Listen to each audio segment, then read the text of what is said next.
வணக்கம் துலாம் ராசி நண்பர்களே, உங்களுக்கு லாபத்தை அதிகப்படுத்தக்கூடிய சூழ்நிலையிலே இந்த வருடம் அமைகிறது. யோகத்தை அதிகமாக கொடுக்கக்கூடிய சிவராஜ யோகம் என்பது சிவனுக்கு ஒப்பான சூரியனும் குருவும் ராஜயோகத்தை கொண்டவர்கள். அவர்கள் பார்த்து கொள்கிறார், சனியும் பார்க்கிறார், அவரும் ராஜாதான். கூடவே செவ்வாய் மந்திரி, புதன் மந்திரி, சுக்கிரன் குரு, இவங்க எல்லாரும் சேர்ந்து ஒரு சித்தியை உங்களுக்கு கொடுக்குறாரு. அதனால் சுப செலவுகள் உண்டு. எதையும் மேனேஜ் பண்ணக்கூடிய சூழ்நிலையிலே பண வரவுகளும் உண்டாகக்கூடிய நல்ல வருடம் இது. புதிய முயற்சிகள் லாபத்தை கொடுக்கும். திருமணம் போன்ற விஷயங்களெல்லாம் நல்ல தகவல் அமையும்.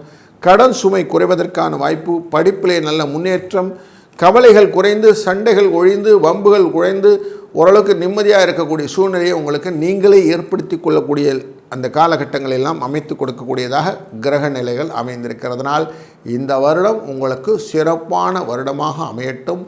வாழ்க வளத்துடன்.